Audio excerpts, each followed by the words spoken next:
మంచిర్యాల జిల్లాలో మంత్రి జూపల్లి కృష్ణారావు పర్యటించారు.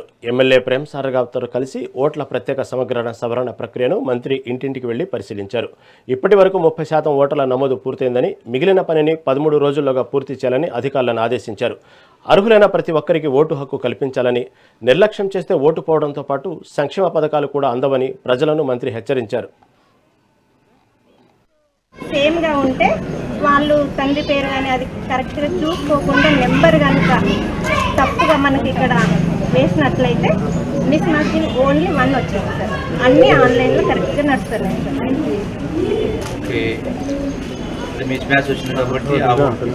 లేదు సార్, మళ్ళీ రాజ్యాంగం కల్పించిన హక్కు ఓటు అనేది ప్రాథమిక హక్కు, ప్రజాస్వామ్యానికి పునాది ఓటు అనేది. సో అందుకని ఏ అర్హత ఉన్నా ఒక్క ఓటు కూడా తొలగించబడకుండా ఉండాలనేది కాంగ్రెస్ పార్టీ యొక్క లక్ష్యం.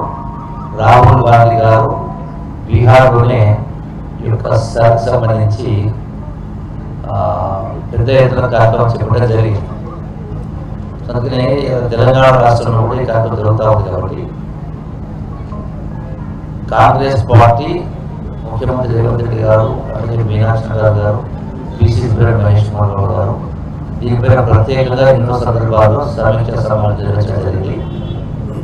ఇందులో ఎవరైతే ఎలక్షన్ కమిషన్ ప్రతి బూత్కు ఒక బూత్ లెవెల్ ఏజెంట్ని పార్టీ పరంగా అధికారికంగా ప్రతి పార్టీలో బిల్లు ఇవ్వడం జరిగింది. అధికారికంగా చట్ట భద్రతతో ఇవ్వడం జరిగింది.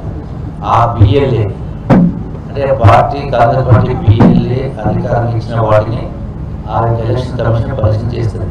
మనం ఎవరిని నమోదు చేసుకోవాలన్నా ఆ బిఎల్ఏ ద్వారా చేసిన కార్యక్రమం చేసుకోవాలి.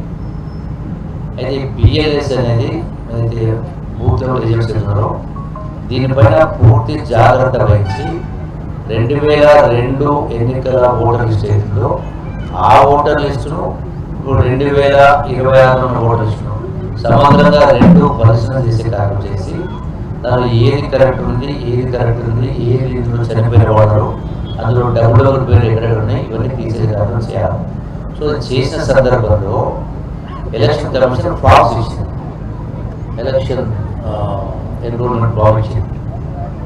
ఈ ఫామ్స్ మంచి ఎన్నివరకు ఫామ్ ఇచ్చింది. ఈ ఫామ్స్ను ప్రతి ఇంటికి ఇచ్చి ఈ ఫామ్ ఫిల్అప్ చేసి ఇవ్వాలి. ఇందులో ఎవరైనా ఈ ఫామ్ ఫిల్అప్ చేసి ఇవ్వకపోతే ఆ యొక్క ఓటర్ లిస్టుకి వెళ్ళి పేరు నమోదు కాదు ఓటర్ లిస్టు.